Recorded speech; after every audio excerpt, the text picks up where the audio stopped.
پاکستان میں قومی اسمبلی کے بعد سینٹ نے بھی آج انتخابات ایکٹ 2017 متفقہ طور پر منظور کر لیا ہے۔ بل کے تحت ختم نبوت پر ایمان نہ رکھنے والے شخص کے غیر مسلم ہونے کی حیثیت برقرار رہے گی۔ آئین میں قادیانیوں کی حیثیت بھی تبدیل نہیں ہوگی اور ان کی ووٹر لسٹ علیحدہ ہوگی۔ اگر کوئی شخص مسلم ووٹر کے طور پر رجسٹریشن کرائے اور اس پر منکر ختم نبوت ہونے کا شبہ ہو تو اس کے خلاف درخواست دی جا سکتی ہے، جس پر 15 دن کے اندر کارروائی کی جائے گی۔ بل صدر مملکت کے دستخط کے بعد قانون بن جائے گا۔ اس وقت اسلام آباد سے صحافی علی رانا ہمارے ساتھ ہیں۔ علی، اس وقت یہ جو بل پاس ہوا ہے، اس کی منظوری پر سول سوسائٹی اور سیاسی حلقوں کی طرف سے کیا رد عمل سامنے آ رہا ہے؟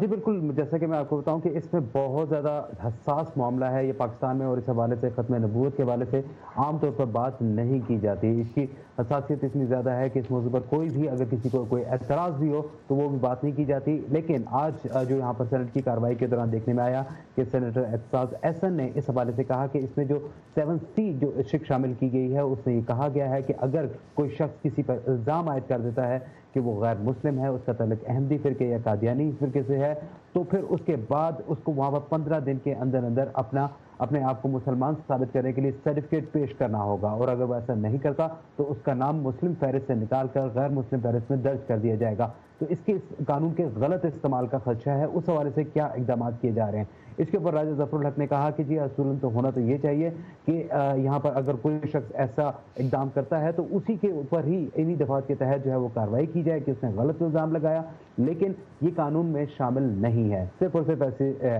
باقی سول سوسائٹی کے جو لوگ ہیں وہ بھی اس حوالے سے بات کرنے سے کترا رہے ہیں، اور اس کو پوری اسمبلی میں، نیشنل اسمبلی میں بھی اور اس کے بعد آج سینٹ میں بھی مکمل طور پر منظور کیا گیا ہے، متفقہ طور پر منظور کیا ہے۔ کسی بھی رکن اسمبلی یا سینٹ نے اس پر کوئی اعتراض نہیں کیا، اور اب یہ صدر پاکستان کو بھجوا دیا گیا جہاں سے یہ قانون بن جائے گا۔ اور دوسری طرف اسلام آباد میں جو دھرنا جاری ہے، عدالتی حکم نامہ بھی آ گیا ہے کہ اس کو ختم کرایا جائے، تو اس کی کوششیں اب تک کہاں تک پہنچی ہیں؟ جی بالکل، اس حوالے سے بھی جو ہے وہ اقدامات کیے جا رہے ہیں۔ آج بھی جو ہے یہاں پر اسلام آباد میں یہاں پر اسلام کی ضلعی انتظامیہ جو ہے وہاں پر ڈپٹی کمشنر کی جانب سے ایک ان کو آخری وارننگ لیٹر جو ہے وہ اب سے کچھ دیر پہلے وہاں پر ان کو بھجوا دیا گیا ہے، جس میں ان کو کہا گیا ہے کہ آج رات 10 بجے تک وہ جو ہے وہ یہاں پر فیض آباد کا جو علاقہ ہے وہ خالی کر دیں۔ جو ہائی کورٹ کی جانب سے جو ان کو احکامات دیے گئے ہیں اس میں ان کو کل صبح 10 بجے تک کا وقت دیا گیا ہے، لیکن ضلعی انتظامیہ نے ان کو آج رات 10 بجے تک کا ٹائم دیا کہ آپ وہاں سے نکلیں۔ اس حوالے سے تمام تر تیاریاں مکمل کی گئی، رینجرز، FC، پولیس وہاں پر پورے ایریا کو انہوں نے کارڈن کیا ہوا ہے۔ ایک ان کی جو پہلے ان کی جو موومنٹ تھی بہت زیادہ